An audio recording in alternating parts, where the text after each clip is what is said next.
Ay, ¿qué hubo que hay, investigadores terrenales? Les saluda de nuevo su amigo, su cuate, su brother, el investigador terrenal. El día de hoy continuaremos con esta serie dedicada a los mexicas o tenochas.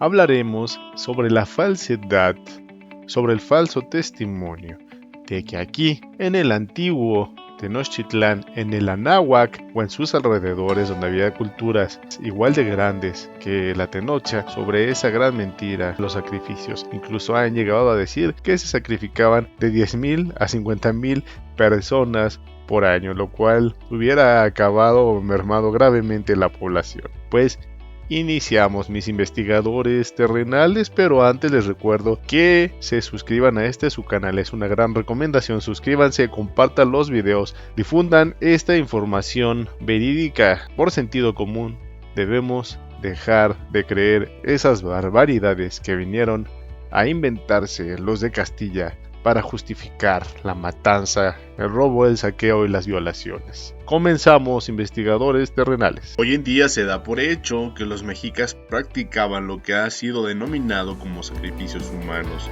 pero ¿cuál es el alcance exacto de este término? Hoy te voy a platicar cuál era la interpretación de los mexicas que ellos, los tenochas, le daban a estas muertes rituales, y cuál era el contexto y la historia detrás de los sacrificios de los mexicas o tenoches. Para los mexicas la guerra tenía un carácter sagrado, es decir, la muerte en la guerra no tenía el carácter funesto que otras culturas alrededor del mundo conferían.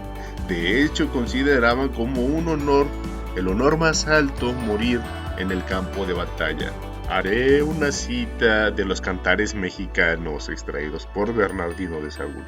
No te amedrentes, corazón mío, allá en el campo de batalla ansío morir al filo de la obsidiana. O los que estáis en la lucha, yo ansío morir al filo de la obsidiana. Solo quieren nuestros corazones, la muerte es gloriosa. La misma guerra poseía un carácter ritual, por lo que los siempre tenía como objetivo una conquista o el sostenimiento de una atlepetl, un reino. Un ejemplo de esto son los Xochiyaoyotl o guerras floridas, que eran guerras programadas por la Yexcan Autoloyan, imperio de las tres cabezas, la triple alianza, contra Tlaxcala y Huetzconcingo, a las que se enviaban a los jóvenes a adquirir experiencia en las armas y capturar enemigos. La importancia de la habilidad de los soldados en la Xochiyaoyotl no radicaba en asesinar a los contrincantes, sino en capturarlos. En nuestra cosmovisión hoy en día la guerra es un enfrentamiento en el que los soldados deben asesinar a otros soldados en el campo de batalla. Esto, en la cosmovisión mexica, era algo deshonroso, pues representaba una salida fácil de una victoria en la que debían mostrarse las capacidades militares. Una vez finalizada la batalla, a los cautivos se les conducía a Tenochtitlán, donde se les quitaba la vida a través de un ritual especial.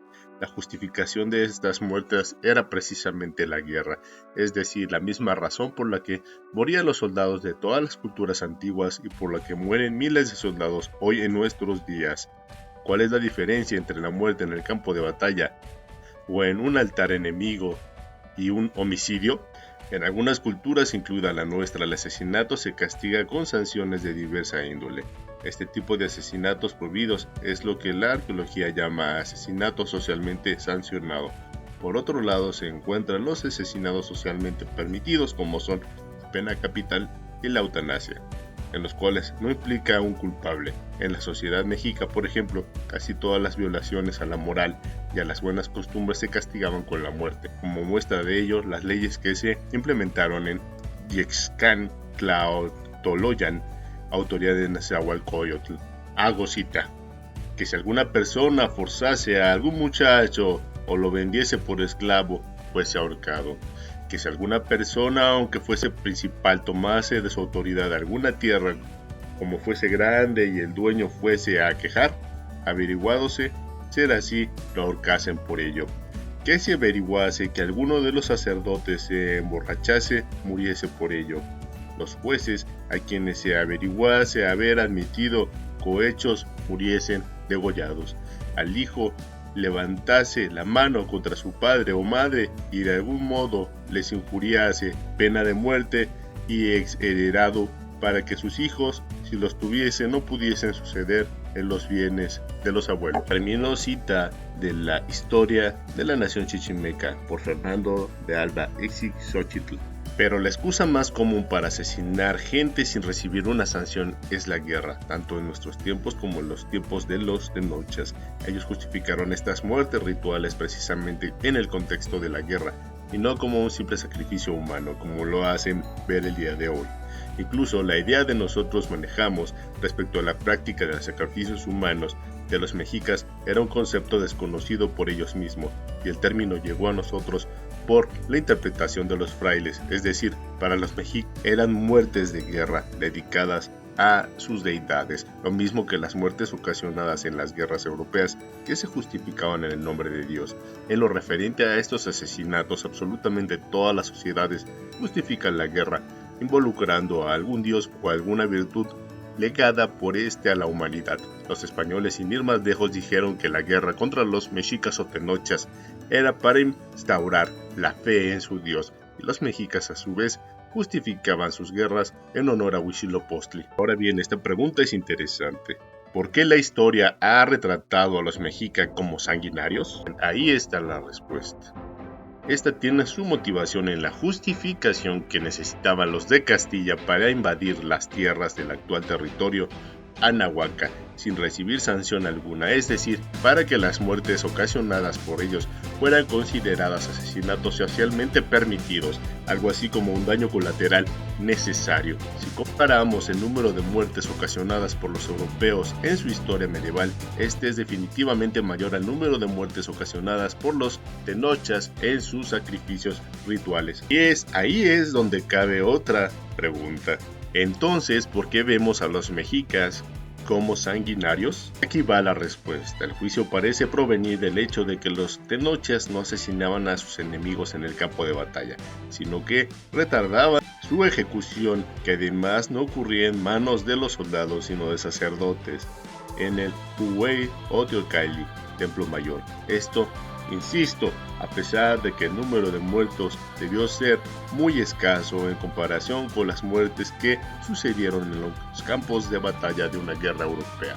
Por ejemplo, Fray Diego de Durán relata que en la consagración de Huey Teocalli fueron sacrificadas más de 80,000 personas. Cito: y que murieron en él, como dejó dicho, 80,400 hombres de diversas provincias y ciudades, lo cual me hizo increíble. La cita proviene de la historia de las Indias de la Nueva España e Islas de Tierra Firme, Fray Bartolomé de las Casas. Como podrán escuchar, observar y sentir, esta relación nos muestra una clara exageración, pues la muerte de 80,400 hombres en un día implicaría que cada hora fueron muertos 3,350, es decir, 56 hombres por minuto.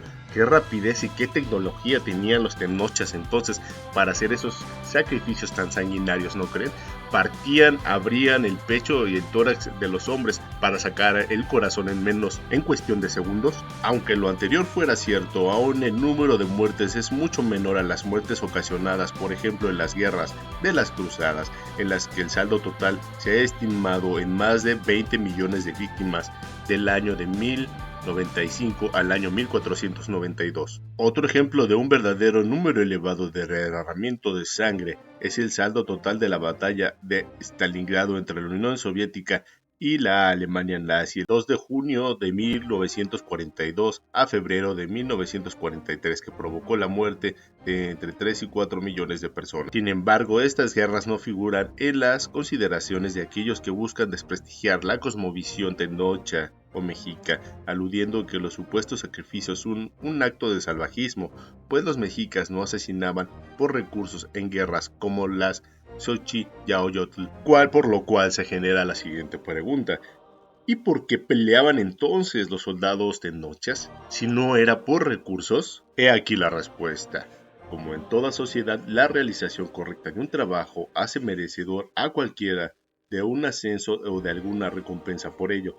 Esto será así también con los soldados mexicas, a quienes sus victorias les traían riqueza y un mejor posicionamiento social. Un ejemplo de ello es la importancia que Ahuizotl le otorgó al ejército durante su mandato cuando ordenó construir el recinto de las Águilas a un costado del Huey Teocalli y también el Cuauhcali, Casa de las Águilas, en Malinalco. Esto demuestra que el plan de Tlatoani era crear dirigentes militares profesionales para su imperio, lo que implica que los soldados tenían mejores beneficios al participar activamente en las batallas y seguir las órdenes. De esta forma, considerando la cantidad de víctimas de las muertes rituales que narran los Castillas y que la arqueología ha podido demostrar en sus descubrimientos, los mexicas o tenochas resultan ser relativamente más pacíficos comparadas con otras sociedades alrededor de todo el mundo. Por otra parte, la motivación que tenían los soldados para capturar a sus enemigos provenía de las órdenes de los sacerdotes en Tenochtitlán, que a su vez fundamentaban la existencia de su sociedad en los mitos que rodeaban la creación de la humanidad.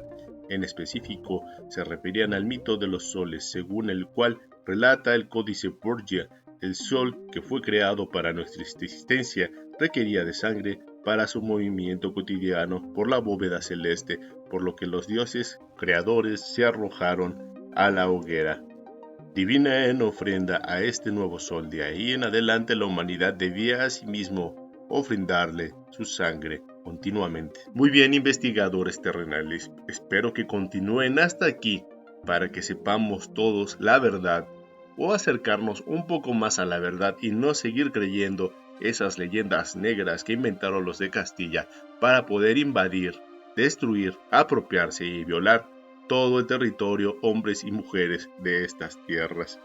Y tenemos las siguientes evidencias. Además de las representaciones en códices y monumentos, se han localizado evidencias en lo que una vez fue Huey Teocalli de Tenochtitlán, dedicado a Huitzilopochtli, y a Tlaloc, el Texcatl o piedra de los sacrificios, fue encontrado en las cercanías al templo, así como algunos cuchillos de pedernal y varias ofrendas en las que había individuos sacrificados. También se encontraron 45 cráneos con las vértebras cervicales. Este último hallazgo indica que las víctimas fueron decapitadas. Asimismo, algunos de estos cráneos contaban con orificios en los temporales.